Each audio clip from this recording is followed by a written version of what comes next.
दुश्मने जां कहते हैं, सरफिरे लोग हमें दुश्मने जां कहते हैं, हम इस मुल्क की मिट्टी को भी माँ कहते हैं।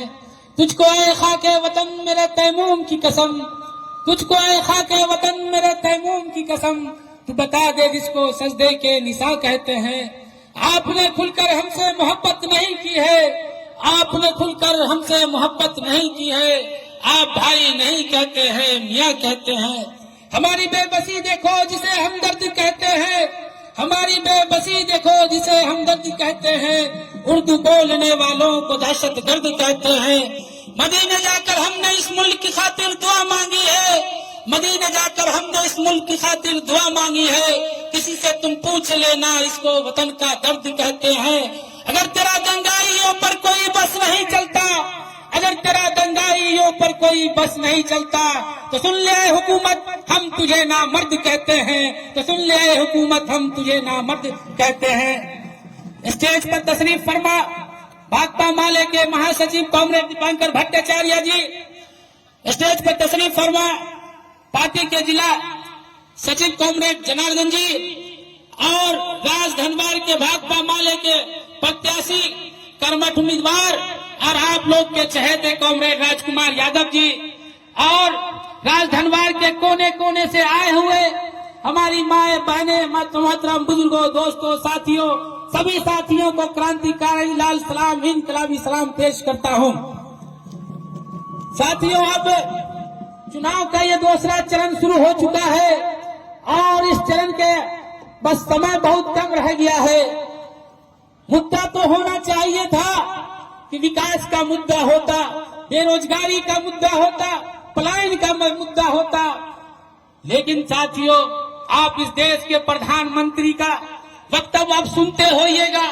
आप यूपी का एक पागल मुख्यमंत्री भी झारखंड के अंदर में कोने कोने में जाकर नफरत के बीज फैला रहे हैं। असम का मुख्यमंत्री भी इस झारखंड के अंदर नफरत के बीज बो रहे हैं, और इस देश का प्रधानमंत्री ये कहते हैं कि आप इस देश में अगर इस झारखंड के अंदर दोबारा इंडिया गठबंधन की सरकार आ जाएगी तो महिलाओं को उठाकर ले जाएंगे। जब जो फिर ये कहते हैं कि झारखंड में इंडिया गठबंधन की सरकार आ जाएगी तो इस देश के इस झारखंड के अंदर घुसपैठी आ जाएंगे।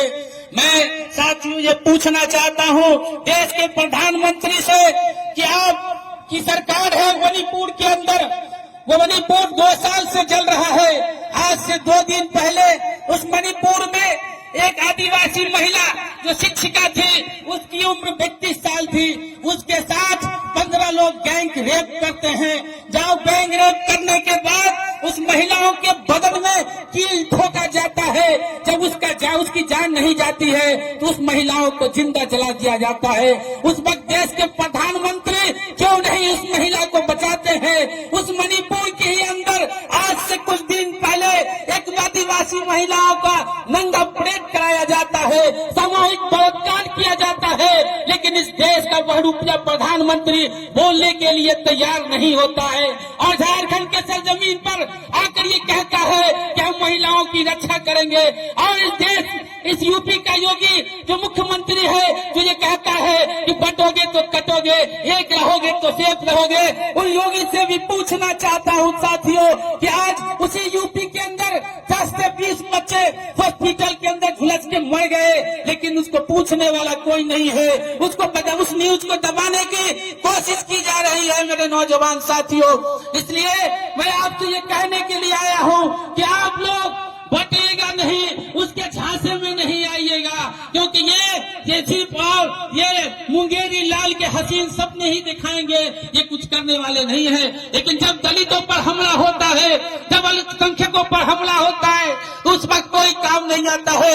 यही लाल झंडे की पार्टी, यही भाकपा वाले आवाज उठाती है, सड़कों पर लड़ती है, सदन में आवाज उठाती है। मेरे नौजवान साथियों, मैं ये कहना चाहता हूँ कि आज से कुछ दिन पहले इसी पर कट्टा विधानसभा के अंदर एक मौलवी साहब बाइक से जा रहे थे, उनकी टक्कर हो जाती है, एक मामूली से हो जाता है, दादा जाति के लोग उनको पीट कर मार देते हैं, उनकी मॉब लिंचिंग हो जाती है, लेकिन कोई पूछने वाला नहीं आता है, कोई विधायक बोलता नहीं है, कोई सरकार आवाज नहीं उठाती है। है, यही भाकपा माले के विधायक कॉमरेड विनोद सिंह जाकर उस पर FIR करवाते हैं और उसको जेल में भिजवाने के काम करते हैं। इस झारखंड के अंदर मॉब लिंचिंग की घटनाएं होती है, लोग जिहाद की घटनाएं होती है, कोई बोलता नहीं है। अगर कोई आवाज उठाता है, अगर कोई लड़ाई लड़ता है तो ये लाल झंडे की पार्टी है जो इस लड़ाई को मजबूती से लड़ती है। इसलिए मेरे नौजवानों, मेरे साथियों, मैं आपसे ये कहना चाहता हूँ,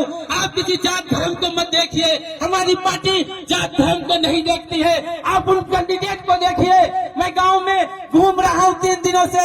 मैं एक गांव में गया, वहाँ साथी कह रहे थे कि हमारे जो कैंडिडेट है राजकुमार जी, काम तो बहुत किए, वो ट्रांसफार्मर लगवाए हैं, वो घर रोड बनवाए हैं, जहाँ पर गरीबों की जो समस्याएं है उसके लिए भी लड़ाई करते हैं, लड़ाई लड़ते हैं, उनकी आवाज को उठाते हैं। जहाँ दंगा होता है वहाँ पर जाकर मजबूती से खड़े होते हैं, लेकिन एक ही काम नहीं करते हैं, तू जाते हैं तो हमारे यहाँ चाय नहीं पी पाते हैं। अब समझ लीजिए, ऐसे जो हमारे नेता है तो उनको जिताएंगे नहीं तो हम किनको जिताएंगे? उनको जिताने का काम करेंगे जो हिंदू मुसलमान करते हैं, जो शमशान का विस्तार की बात करते हैं। इसलिए जो साथी जो आपके साथ जो हमेशा लड़ते हैं उनका साथ दीजिए मेरे नौजवान साथियों, नहीं तो आने वाले दिनों में ये झारखंड को भी मणिपुर बनाएंगे, इस झारखंड को भी यूपी बनाएंगे, कभी बुलडोजर राज यहाँ कायम करेंगे।